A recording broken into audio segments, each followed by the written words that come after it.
आप सब इधर आ जाओ तो ठीक रहोगे ना। पंडाल खाली पड़ा है अभी तो, आ जाओ। पंचामृत की बात चल रही है, पंचामृत को देखिए आप। हमारे बाबा तुलसीदास ने श्री मानस में पंचामृत दिया हमको। एक एक करके गौर से आप गिनिएगा। श्री रामचरित मानस में 5 चरित्र हैं, 5 ही चरित्र हैं, छठवां चरित्र नहीं है कोई। पहला चरित्र है शिव चरित्र। पहला पंचामृत का भोग लगा शिव चरित्र के नाम से। भारद्वाज ने राम कथा कहने के लिए कहा याज्ञवल्क्य महाराज से, लेकिन याज्ञवल्क्य राम कथा बाद में बोले, शिव कथा पहले बोल पड़े। शिव चरित्र पहले कहा। पहला शिव चरित्र है, दूसरा राम चरित्र है, तीसरा भरत चरित्र है, चौथा हनुमत चरित्र है और 5वां काग भुसुंडी चरित्र है। छठवां कोई चरित्र नहीं है। राघव जी, ये 5 ही चरित्र हैं श्रीमानस में। शिव चरित्र, राम चरित्र, भरत चरित्र, हनुमत चरित्र और काग भुसुंडी चरित्र। 5 चरित्र गाकर के बाबा तुलसीदास जी ने हम लोगों के लिए, हम जैसे अधमों के लिए पंचामृत बना करके हमको पिलाया। हम भी कोशिश करेंगे इन 9 दिन में पंचामृत आपके सामने रखा जाए। कई बार हमने बताया कि श्री राम कथा नवपरायण गाई जाती है और श्रीमद् भागवत साप्ताहिक गाई जाती है। रामचरित नवपरायण इसलिए गाई जाती है कि रामचरितमानस में 9 अक्षर हैं। श्री रा म च रे त मा न स, ये 9 अक्षर से बनी हुई है, इसलिए नवपरायण गाई जाती है। और श्रीमद् भागवत साप्ताहिक गाई जाती है क्योंकि उसमें 7 अक्षर हैं। भगवान महादेव की ये बाणी है। महादेव की कृपा से ही बाबा तुलसीदास ने श्री अयोध्या जी में नवमी तिथि के दिन, मंगलवार का दिन था, और इस महान चरित्र की रचना कर डाली। जब बाबा चरित्र लिख रहे थे, लोगों ने सोचा कि राम कथा लिख रहे हैं तो राम से प्रारंभ करेंगे, लेकिन बाबा ने राम से प्रारंभ न किया और पहला श्लोक लिख दिया। वर्णानामर्थ संज्ञानाम रसानाम छंदसामपि मंगलानाम च कर्तारो वंदे वाणी विनायको। वर्णानाम और संज्ञानाम, वर्ण और अवर्ण। वर्ण परमात्मा का वाचक है। वर्णानाम और संज्ञानाम रसानाम छंदसामपि मंगलानाम च कर्तारो वंदे वाणी विनायको। वाणी और विनायक की वंदना पहले श्लोक में की है। वाणी ज्ञान की देवी है, विनायक शब्दों के देवता है। अगर ज्ञान किसी के पास बहुत हो लेकिन शब्द न हो तो ज्ञान को प्रकट कैसे करेगा। किसी के पास शब्द बहुत हो और ज्ञान न हो तो शब्द प्रोएगा काहे में। माला बनाने के लिए धागा भी चाहिए और माला बनाने के लिए मन का भी होना चाहिए। धागा माने ज्ञान और मन का माने शब्द। ज्ञान के धागा में शब्दों को प्रोया जाएगा तो वहां पर रामचरितमानस की रचना होगी, लेकिन वाणी और विनायक के संयोग से होगी। बहुत से विद्वान ऐसे हुए हमारे भारत में जिनके पास में शब्द नहीं थे, बोलना नहीं आता था ज्यादा। बहुत से साधुओं को आप देखेंगे जो बोल नहीं पाते हैं। रामकृष्ण परमहंस को कथावाचक के रूप में बहुत कम आया है। रामकृष्ण परमहंस कभी बोल ना पाए ज्यादा। और भारत के साधुओं में कुछ साधु ऐसे हुए जो देखने में सुंदर नहीं लगते, देखने में बदसूरत लगेंगे आपको। रामकृष्ण परमहंस देखोगे आप, फोटो देखना कभी, ये सुंदर नहीं लगते। दूसरे महात्मा है उड़िया बाबा।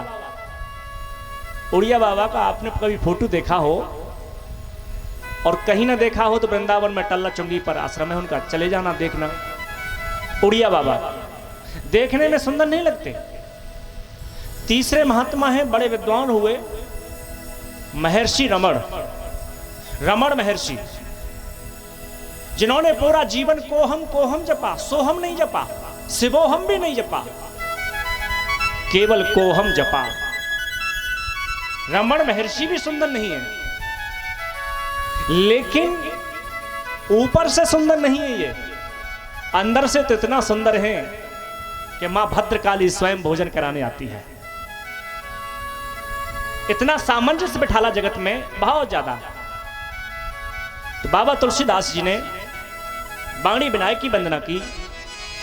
उसके बाद में भवानी शंकरो वंदे।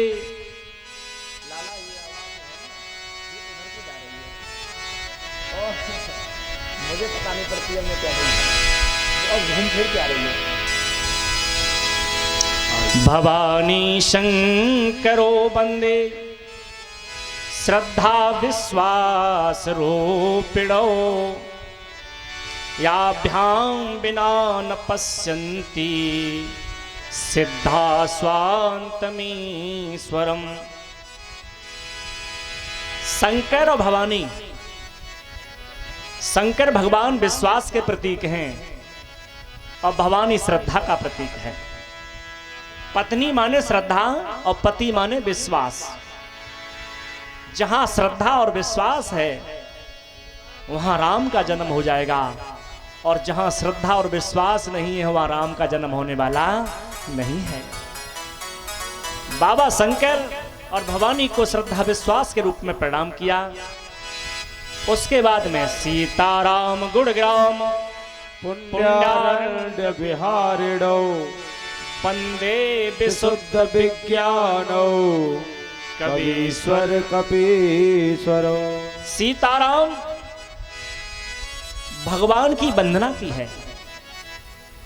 श्री रामचरितमानस में राम कथा आपने सबने बहुत गौर से सुनी है, लेकिन सियाजू अगर ना हो, राम कथा में सियाजू ना हो, तो राम कथा का अस्तित्व खत्म हो जाएगा। आपने देखा होगा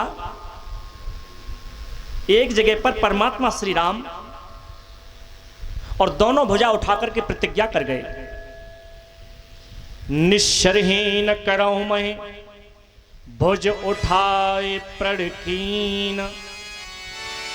दोनों भुजा उठाकर के प्रतिज्ञा कर गए कि मैं हे महात्माओं दोनों भुजा उठाकर के प्रतिज्ञा करता हूं कि इस धरती से निशाचरों का नाश कर दूंगा। अब प्रतिज्ञा तो करके चले गए। सियाजू ने कहा, स्वामी तुम प्रतिज्ञा करके चले आए हो, अब आप ये बताओ कि आप पहले वाली प्रतिज्ञा निभाओगे कि ये वाली निभाओगे? पहले वाली प्रतिज्ञा कौन सी है?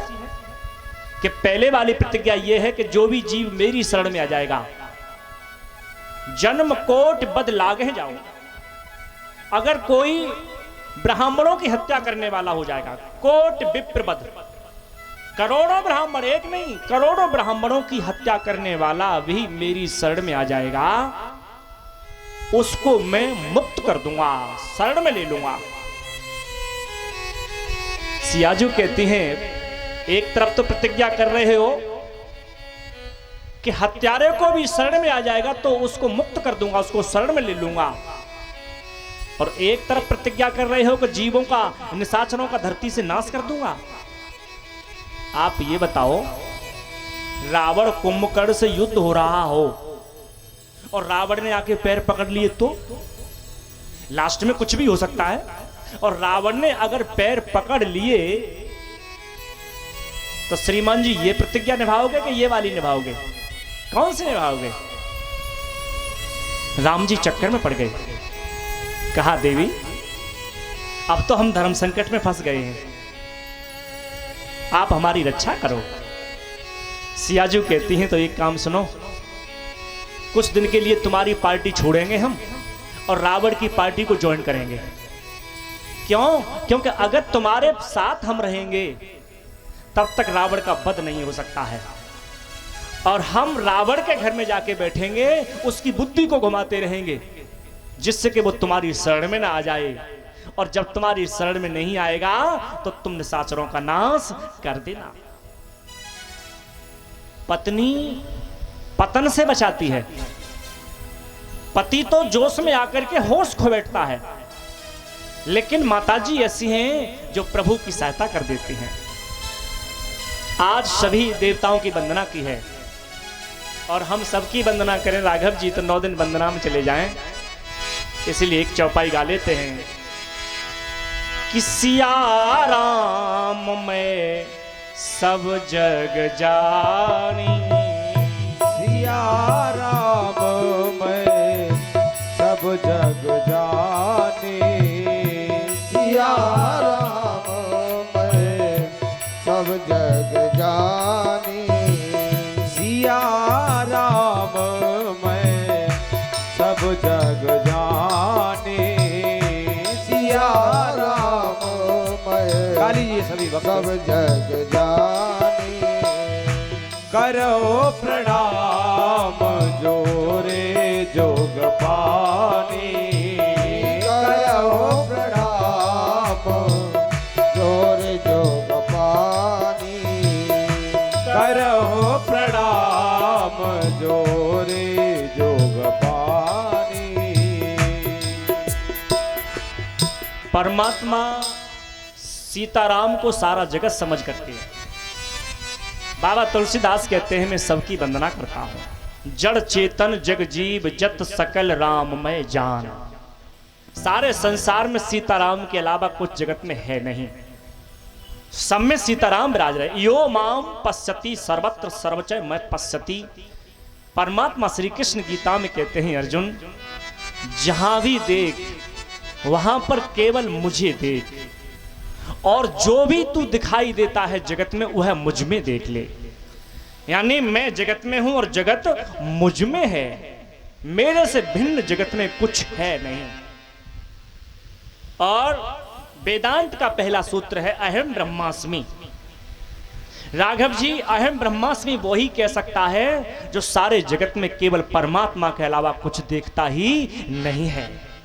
सब में ब्रह्म दिखाई देता है, सब जगह ब्रह्म ही ब्रह्म दिखाई दे रहा है, तब ये सूत्र प्रकट होता है अहम ब्रह्मास्मि। बाबा तुलसीदास सबकी वंदना करते करते श्री रामचरितमानस के पात्रों पर आते हैं, और पात्रों की वंदना जब कर रहे थे तो किसी ने सोचा कि राम जी की वंदना करेंगे, किसी ने सोचा जानकी जी की वंदना करेंगे, लेकिन सबसे पहले भैया भरत की वंदना की है। क्यों? भरत प्रेम का प्रतीक है, और राम को पैदा करने वाले दशरथ नहीं है, राम को पैदा करने वाले श्रृंगी नहीं है।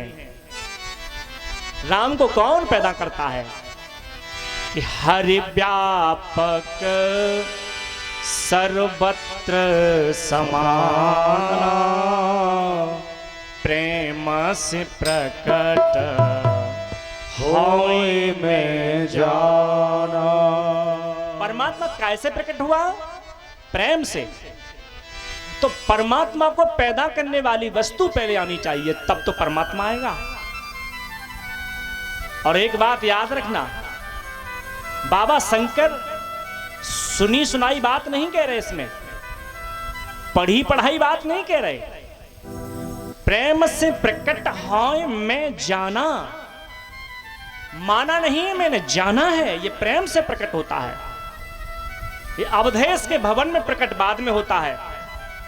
अगर प्रेम हो तो जनक के उपवन में भी प्रकट हो जाता है, लताओं से प्रकट होता है। तो प्रेम से परमात्मा प्रकट होता है। तो बाबा तुलसीदास कहते हैं कि जिससे परमात्मा प्रकट होता है उसको ही मुझे पहले लाना चाहिए।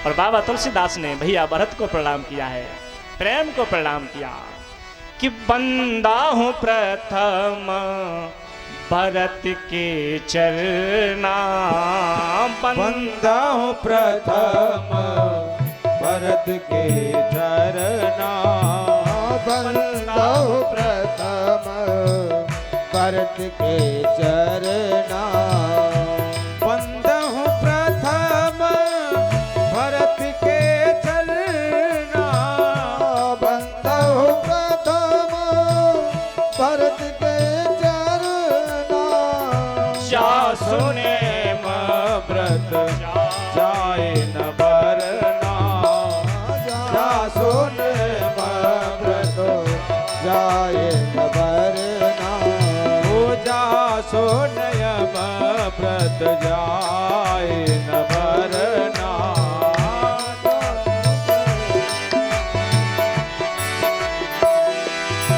राम चरण पंकज मन जासु, राम चरण पंकज मन जासु, राम चरण पंकज मन जासु, लुब्ध मधुप इव तजो न पासु, लुब्ध मधुप इव तजो न पासु, लुब्ध मधुप इव तजो न पासु।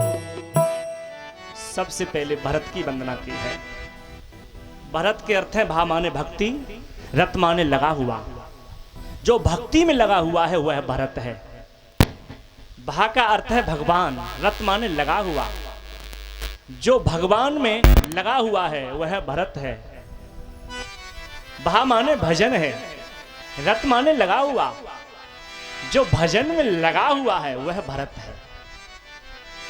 और भरत को बाबा तुलसीदास मधुप कह रहे हैं, बहुरा कह रहे हैं। और बहुरा श्री राम कथा में भी है और बहुरा श्रीमद् भागवत में भी है। एक गीत है जिसका नाम है भ्रमर गीत। बहुरा के अंदर एक खास बात होती है। बहुरा काठ को भी काट सकता है, बहुरा काठ को भी काट देता है, लेकिन बहुरा कमल के पंखुड़ी को नहीं काट पाता है। सर्प एक बार डस ले, काट ले तो व्यक्ति मर जाता है। लेकिन एक कथा हमने पढ़ी है, आपने भी पढ़ी है। बाबा तुलसीदास की पत्नी रत्नावली बिना बताए पति को मायके चली गई। शाम के वक्त बाबा तुलसीदास गऊओं को चरा करके घर आए तो देखा रत्नावली घर नहीं है।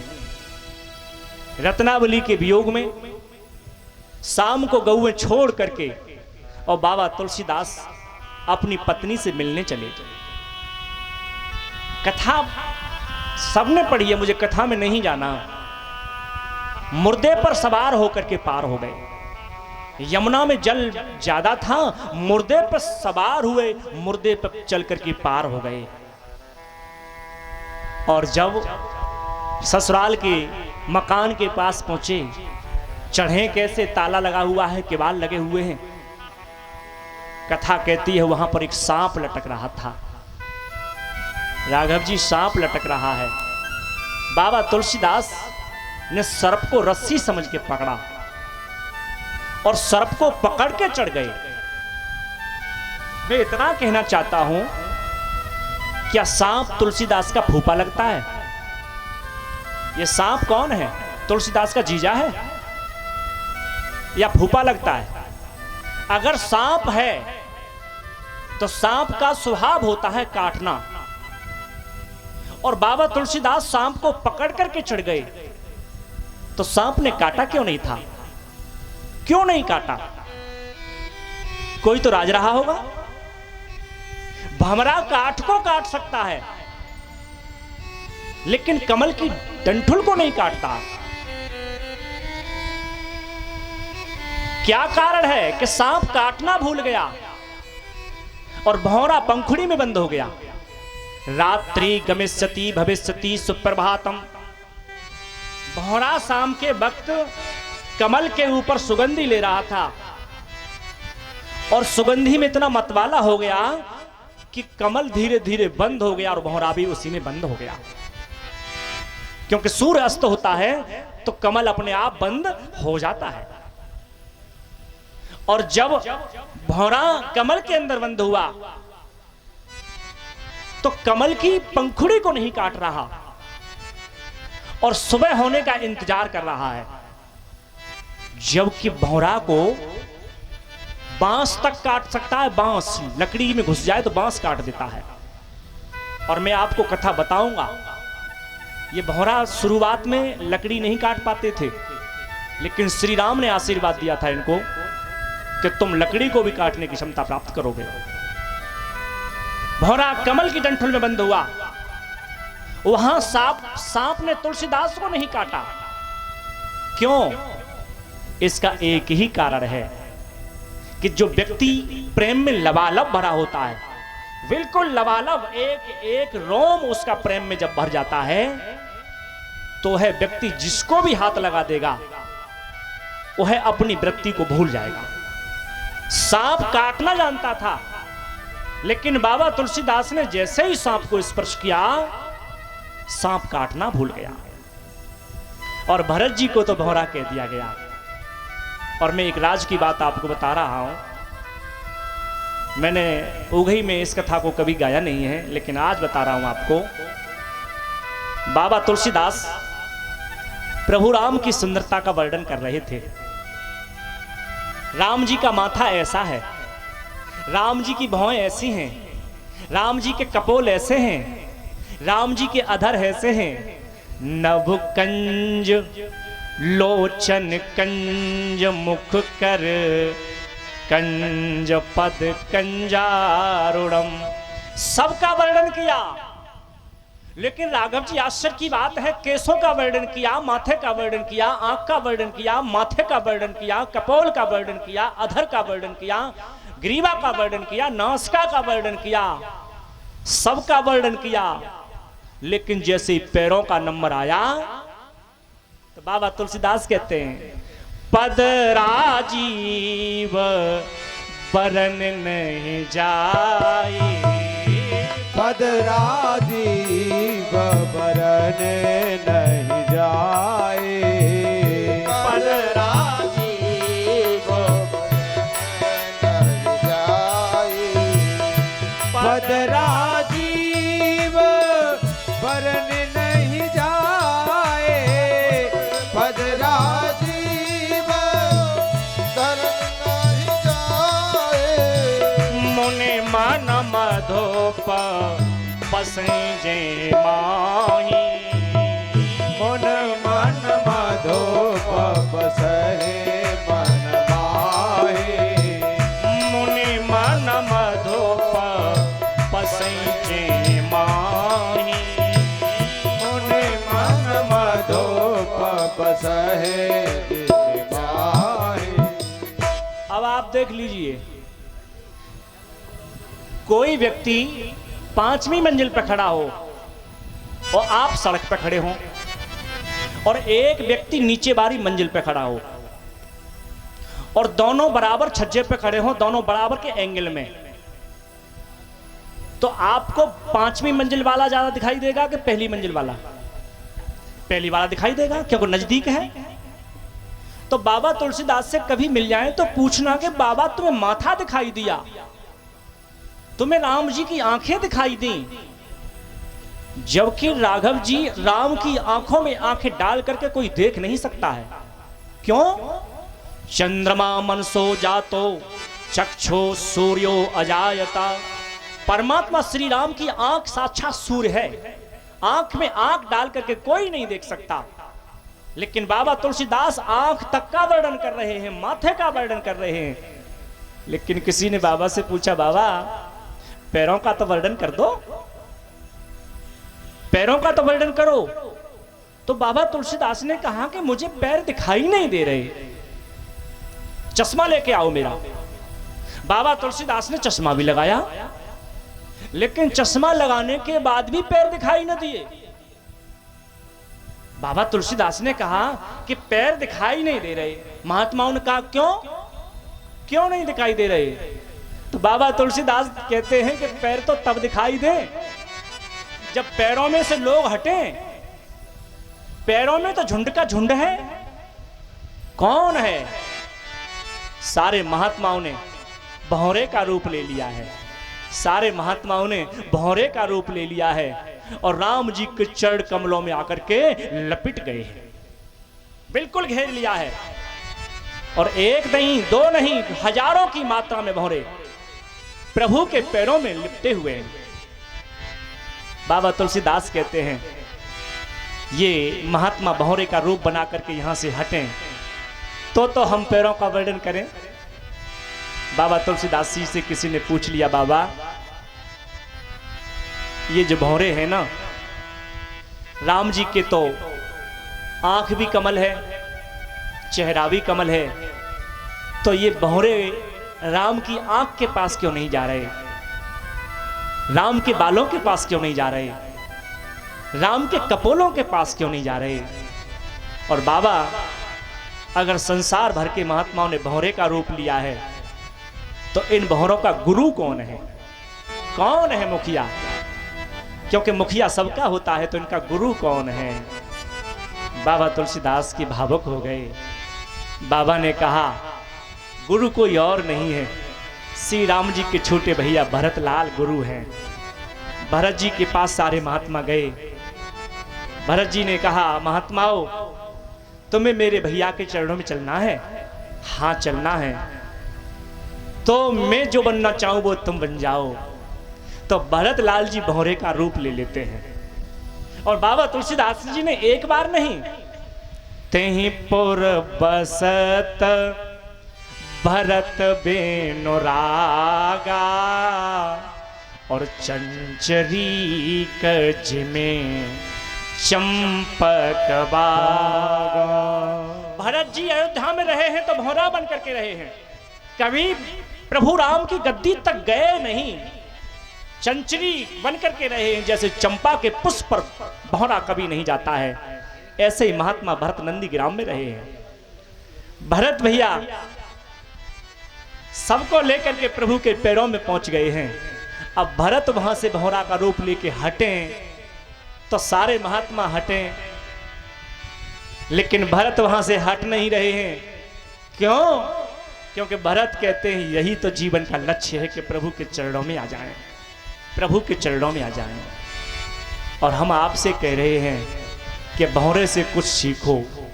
भौरा फूल से सुगंधी तो लेता है, लेकिन पुष्प को कभी नुकसान होने नहीं देता है।